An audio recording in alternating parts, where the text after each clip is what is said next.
आप सबको जय मसीह की। परमेश्वर का धन्यवाद हो इस सुंदर समय के लिए। आज हम लोग पवित्र आत्मा में कैसे चलें, इस विषय को परमेश्वर के वचन से और परमेश्वर की पवित्र आत्मा की सहायता से देखने और समझने का प्रयास करेंगे। How to walk in holy spirit.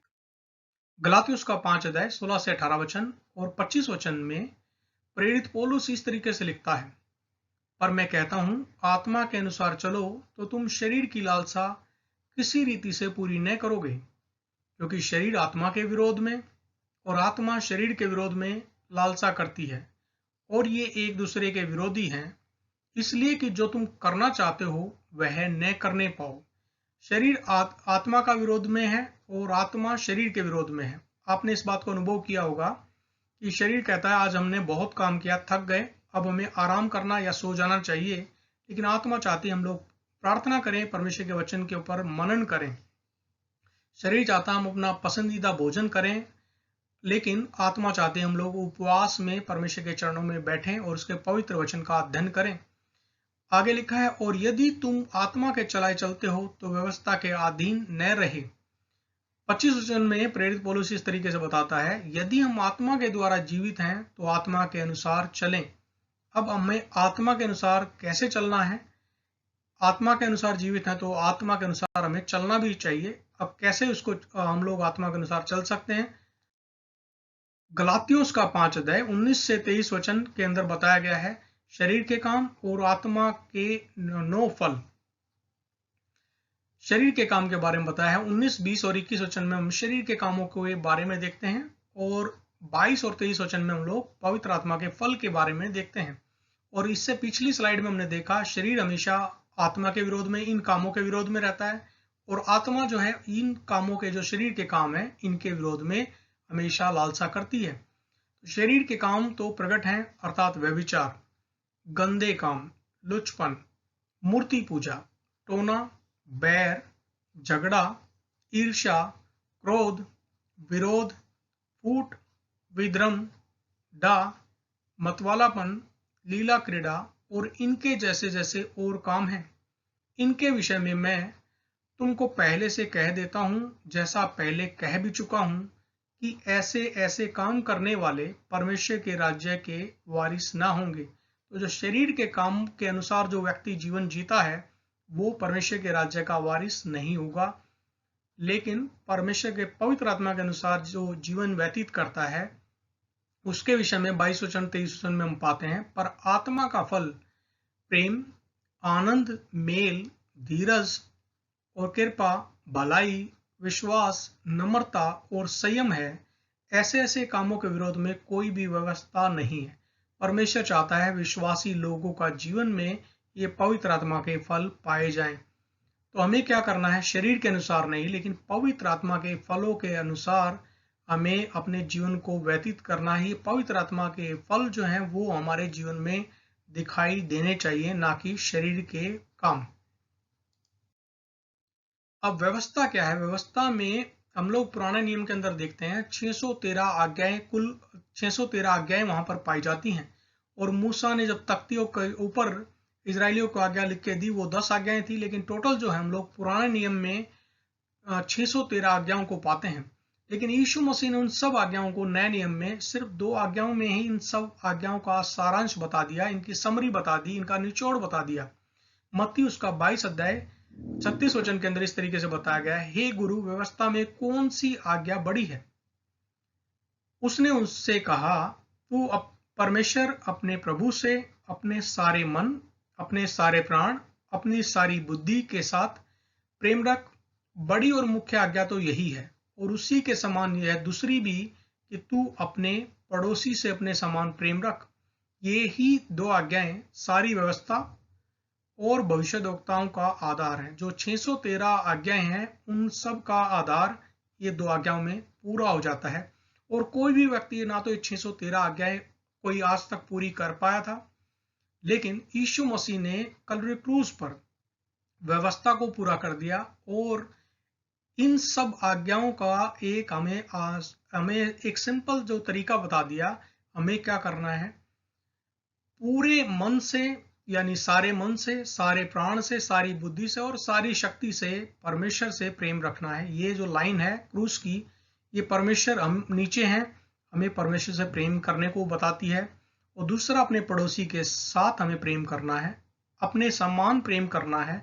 ये लाइन हमें पड़ोसी से प्रेम करने के बारे में बताती और सिखाती है। लेकिन कई बार कई विश्वासियों से मैंने सुना है, वो बोलते हैं ये बहुत ही मुश्किल आज्ञा है। ये 2 आज्ञाएं भी हैं, पड़ोसी से प्रेम कर पाना कई बार बहुत कठिन होता है। लेकिन कैसे हम लोग ऐसा कर सकते हैं, इन आज्ञाओं को कैसे पूरा कर सकते हैं, उसके लिए हमें पवित्र आत्मा की सहायता चाहिए। पवित्र आत्मा के बिना हम लोग ये नहीं कर पाएंगे। यहाँ पर मैंने इस विषय को समझने के लिए 2 फोटो को लगाया है। एक है, इसमें हमें कुछ गुब्बारे दिखाई दे रहे हैं, और दूसरा है ये आग की लपटें, यहाँ पर उसकी एक फोटो मैंने यहाँ पर लगाई है। अब पवित्र आत्मा में चलने के लिए या पवित्र आत्मा के फल हमारे अंदर पाए जाएं, उससे पहले ये है जानना आवश्यक है कि पवित्र आत्मा हम में है या नहीं। अगर वो है नहीं तो हमारे अंदर पवित्र आत्मा के फल कैसे दिखाई देंगे। तो यहाँ पर हम लोग एक बात को देखते हैं, इन गुब्बारे के अंदर एक बार एक गुब्बारे बेचने वाला जो गुब्बारे बेच रहा था, और हम लोगों ने मैं विश्वास करता हूँ हम सब लोगों ने गुब्बारे बेचने वाले को देखा होगा, और एक छोटे लड़के ने उसके पास आकर बोला, अंकल ये वाला जो रंग का गुब्बारा है, ये लाल रंग का गुब्बारा है या कोई और रंग का गुब्बारा है। उसने बोला मुझे वो रंग का गुब्बारा दो जो ऊंचा हवा में ऊंचा उड़े। तो गुब्बारे बेचने वाले ने उस छोटे बच्चे की मासूमियत को देखते हुए, छोटा बच्चे ने जब ये सवाल पूछा तो उसको एक बात समझाई, बेटा इस बात से फर्क नहीं पड़ता कि गुब्बारे का रंग कैसा है, वो पीले रंग का हो, लाल रंग का हो, हरे रंग का हो, नीले रंग का हो या किसी भी रंग का हो, उस बात से फर्क नहीं पड़ता है कि वो कितना ऊपर जाएगा। लेकिन इस बात से फर्क पड़ता है कि उसके अंदर क्या भरा है। उसके अंदर अगर हवा भरी है तो वो ज्यादा ऊंचाई पर नहीं जाएगा, लेकिन अगर उसके अंदर हीलियम गैस भरी है तो वो ऊंचाई पर उड़ेगा ही।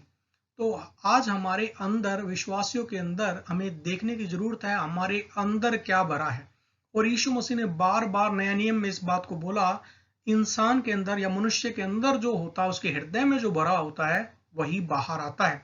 और मनुष्य के अंदर जो भरा है वो उसी की वजह से हम लोग देखते हैं, या तो वो शरीर के काम बाहर दिखाई देते हैं, या अगर हमारे अंदर परमेश्वर का प्रेम भरा है, परमेश्वर के पवित्र आत्मा से हम भरे हुए हैं, तो हमारे अंदर, हमारे आत्मिक जीवन में, हमारे पारिवारिक जीवन में पवित्र आत्मा के फल दिखाई देने चाहिए या दिखेंगे।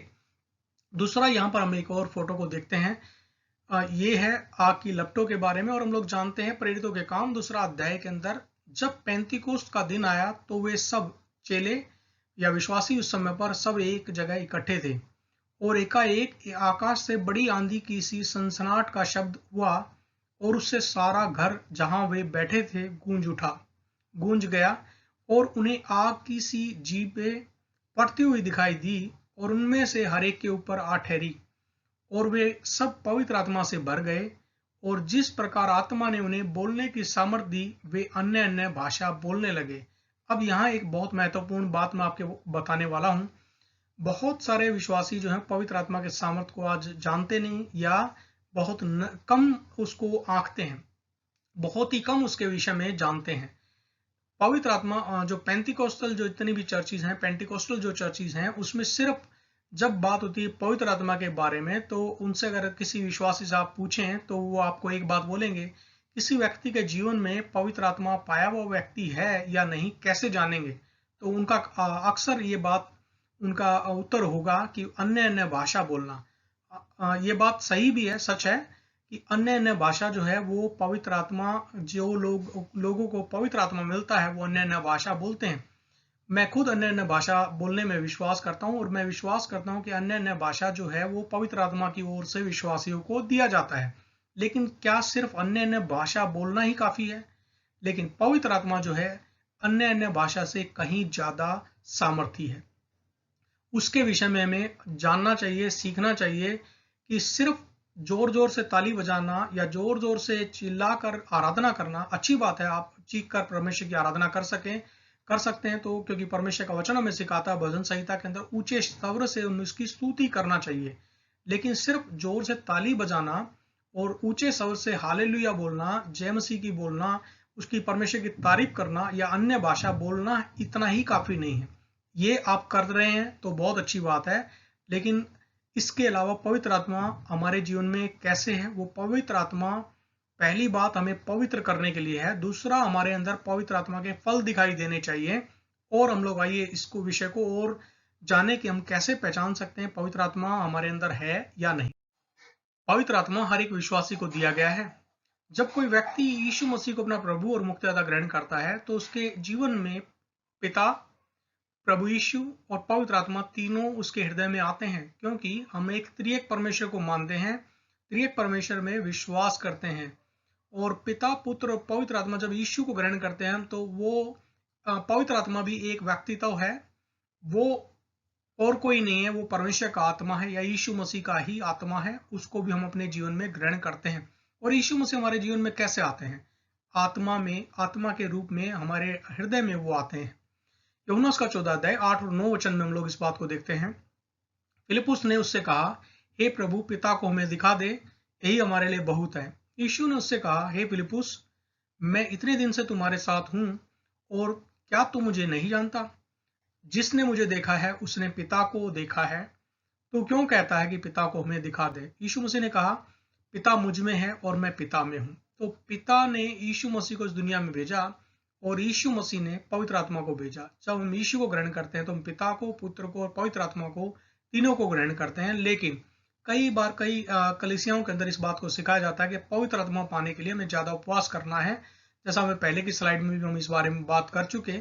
तो वो पवित्र आत्मा से भरना एक अलग विषय है। हमें लगातार पवित्र आत्मा से भरते रहना है, लेकिन पवित्र आत्मा उसी समय से हमारे जीवन में आ जाता है जब हम यीशु को अपना प्रभु और उद्धारकर्ता ग्रहण करते हैं। क्योंकि बिना पवित्र आत्मा के कोई व्यक्ति यीशु मसीह के पास आ ही नहीं सकता। ये पवित्र आत्मा ही है जो उस व्यक्ति को कायल करता है कि यीशु को प्रभु और उद्धारकर्ता वो ग्रहण करे और अपने पापों से पश्चाताप करे। क्योंकि पवित्र आत्मा दिया इसलिए गया है कि पाप के प्रति लोगों को कायल करे और यीशु के बारे में, यीशु को ग्रहण करने के बारे में उनको प्रेरित करे। हम लोग इस बात को भी बाइबल में पाते हैं कि परमेश्वर जो पिता है, यूहन्ना 3 अध्याय 16 वचन में हम इस बात को देखते हैं, क्योंकि परमेश्वर ने जगत से ऐसा प्रेम रखा कि उसने अपना इकलौता पुत्र दे दिया, ताकि जो कोई इस पर विश्वास करे वह नाश ना हो परंतु अनंत जीवन पाए। तो परमेश्वर पिता ने पुत्र को भेजा, यीशु मसीह को भेजा। और यीशु मसीह ने कहा यूहन्ना 14 अध्याय 6 वचन में, यीशु ने उससे कहा, मार्ग और सच्चाई और जीवन मैं ही हूं, बिना मेरे द्वारा कोई पिता के पास नहीं पहुंच सकता। और प्रभु यीशु मसीह ने पवित्र आत्मा को भेजा। यीशु मसीह ने कहा यूहन्ना 14 अध्याय 26 वचन में, परंतु सहायक अर्थात पवित्र आत्मा जिसे पिता मेरे नाम से भेजेगा वह तुम्हें सब बातें सिखाएगा और जो कुछ मैंने तुमसे कहा है वह सब कुछ तुम्हें स्मरण कराएगा।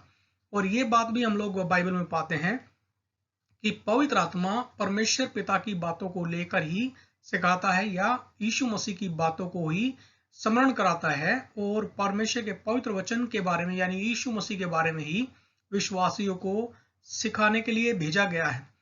और हम लोग यहाँ पर देखते हैं पवित्र आत्मा हमें यीशु के बारे में और परमेश्वर पिता के बारे में बताने और सिखाने के लिए इस दुनिया में हमें दिया गया है, ताकि हम एक पवित्र जीवन जिएं और यीशु जो मार्ग है उसके द्वारा हम लोग परमेश्वर पिता के पास स्वर्ग में एक दिन चले जाएं। तो पवित्र आत्मा हमें पवित्र करने के लिए दिया गया है और यीशु मसीह वो हम लोग यहाँ पर इस बात को देखते हैं कि यीशु मसीह ने कहा मार्ग और सच्चाई और जीवन मैं ही हूँ।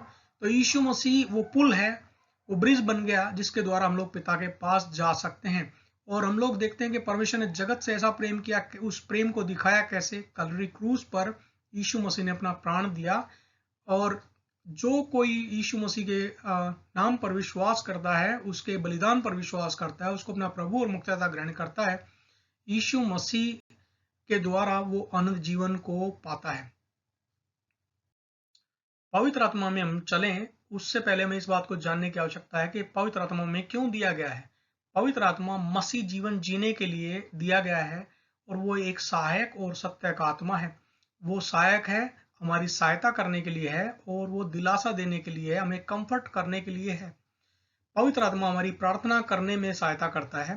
रोमियो 8:26 में इस तरीके से बताया गया है, इसी रीति से आत्मा भी हमारी दुर्बलता में, हमारी कमजोरी में सहायता करता है, क्योंकि हम नहीं जानते कि प्रार्थना किस रीति से करना चाहिए, परंतु आत्मा आप ही ऐसी आहें भर भर कर जो बयान से बाहर है हमारे लिए विनती करता है। आपने इस बात को कई बार इस अनुभव किया होगा, जब हम लोग टूटे होते हैं, बहुत मुश्किल समय से हम लोग होकर गुजर रहे होते हैं, तो हम लोग टूट कर प्रार्थना करते हैं, टूटे हृदय से प्रार्थना करते हैं। तो पवित्र आत्मा क्या करता है, आप जब भी प्रार्थना करें पवित्र आत्मा को कहें कि वो आपकी प्रार्थना करने में सहायता मदद करे, आराधना करने में हमारी सहायता करता है। यूहन्ना 4:24 में लिखा है, परमेश्वर आत्मा है और अवश्य है कि उसके भजन करने वाले आत्मा और सच्चाई से उसका भजन करें। पवित्र आत्मा की सहायता से हम उसकी आराधना करनी चाहिए। यीशु मसीह में बने रहें। यूहन्ना 15:7 में लिखा है, यदि तुम मुझ में बने रहो और मेरी बातें तुम में बनी रहें तो जो चाहो मांगो वह तुम्हारे लिए हो जाएगा। हम यीशु मसीह के वचन में कैसे बने रह सकते हैं? पवित्र आत्मा हमारी सहायता करता है, उसका वचन को हमें याद दिलाता है, स्मरण दिलाता है, और उसकी जब हम लोग कोई गलती या कोई पाप करने वाले होते हैं तो पवित्र आत्मा हमें कायल करता है और परमेश्वर के वचन के अनुसार जीवन जीने में हमारी सहायता करता है। पवित्र आत्मा इसलिए दिया गया है कि हम पिता की महिमा करें, और पिता की महिमा कैसे करें? बहुत सा फल लाकर हम पिता की महिमा करें। यूहन्ना 15:8 में इस तरीके से बताया गया है, मेरे पिता की महिमा इसी से होती है कि तुम बहुत सा फल लाओ, तभी तुम मेरे चेले ठहरोगे। तो हम कौन सा फल की बात यहाँ कर रहे हैं, या यीशु मसीह कौन से फल की बात कर रहा है कि जिसके द्वारा पिता की महिमा हो? आत्मा के फल, जो गलातियों उसका 5 उसका 21-22 वचन में हमने पवित्र आत्मा के 9 फल देखे, उसके विषय में यहाँ पर परमेश्वर का वचन हमें सिखाता है कि वो आत्मा के फल हमारे जीवन में होंगे तो उसके द्वारा पिता की महिमा होगी। अंतिम बात है गवाह बनने के लिए। गवाही हमारे जीवन से, या यीशु मसीह के नाम को गवाही मिलनी चाहिए। हम यीशु मसीह के अच्छे गवाह हमें बनना है। प्रेरितों के काम उसका 1:8 में इस तरीके से बताया गया है, परंतु जब पवित्र आत्मा तुम पर आएगा तब तुम सामर्थ पाओगे। सामर्थ किस लिए पाओगे? और यरूशलेम और सारे यहूदिया और सामरिया में और पृथ्वी के छोर तक मेरे गवाह होगे। सामर्थ किस लिए दिया गया है? ताकि हम उसकी गवाही दे सकें। हम परमेश्वर चाहता है कि हम जहाँ कहीं भी रहें, चाहे हम लोग अपने नौकरी कर रहे हैं, कोई व्यवसाय कर रहे हैं, चाहे हम लोग कहीं पर भी रहते हैं, हम लोग हमारे आसपास एक अच्छा हमारी गवाही होनी चाहिए। और गवाह के बारे में हम लोग एक और बात को देखते हैं। पतरस, जो एक डरपोक व्यक्ति था, जो यीशु मसीह का 3 बार जिसने इनकार कर दिया, जब पवित्र आत्मा के सामर्थ्य से भरा तो वो 3000 लोगों को एक दिन उसने कलीसिया में, लिखा है प्रचार, उसने ऐसा प्रचार किया कि 3000 लोग कलीसिया के अंदर शामिल हो गए। कलीसिया के अंदर 3000 नए विश्वासी जुड़ गए। तो वो डरपोक व्यक्ति था, वो उसके अंदर से पूरा डर गायब हो गया। वो एक ऐसा गवाह बना जिसके विषय में लिखा है कि यीशु मसीह ने कहा कि तू कैफा है और तेरे ऊपर मैं अपनी कलीसिया को बनाऊंगा और अधोलोक के फाटक उस पर प्रबल ना होंगे। पवित्र आत्मा में क्यों दिया गया है? यूहन्ना 15:8 मेरे पिता की महिमा इसी से होती है कि तुम बहुत सा फल लाओ और तभी तुम मेरे चेले ठहरोगे। हमारे जीवन में पवित्र आत्मा के जो 9 फल हैं वो हमारे अंदर दिखाई देने चाहिए। और वो कब आएंगे? जब हम परमेश्वर में, यीशु मसीह में बने रहेंगे, जो हमारी दाखलता है। और दाखलता के अंदर जब हम लोग बने रहेंगे, उस बेल में बने रहेंगे जो हमारा प्रभु यीशु मसीह है, जब हम उसमें बने रहेंगे, उसके वचन में बने रहेंगे, तो हमारे अंदर आत्मा के फल आएंगे। और पवित्र आत्मा इसीलिए दिया गया कि हमारे अंदर वो आत्मा के फल पाए जाएं। इफिसियों 5:18 में बताया गया, और दाखरस से मतवाले न बनो क्योंकि उससे लुचपन होता है, पर आत्मा से परिपूर्ण होते जाओ। जैसा हमने पहले बात किया कि पवित्र आत्मा तो एक विश्वासी को उसी समय मिल जाता है जब उसने यीशु को ग्रहण किया, लेकिन हमें लगातार परमेश्वर के पवित्र आत्मा से परिपूर्ण होते जाना है, लगातार बढ़ते जाना है। और कई बार आपने इस बात को देखा होगा, कई लोग ऐसा बोलते हैं कि पवित्र आत्मा के अभिषेक को उन्होंने महसूस किया। वो क्या है? पवित्र आत्मा से भरना है। और भरने के लिए हमें क्या है? परमेश्वर के लिए, उसकी वचन के लिए हमें हमारे अंदर आत्मिक भूख और प्यास होनी चाहिए। एक पवित्र जीवन हमें जीना है ताकि परमेश्वर अपनी पवित्र आत्मा के अभिषेक से हमें लगातार भरता जाए। परमेश्वर आपको, आपके परिवार को, आपकी कलीसिया को बहुतायत से आशीष दे। आने वाले और कुछ वीडियो में भी हम पवित्र आत्मा के विषय में जानेंगे और सीखेंगे। Thank you very much. God bless you.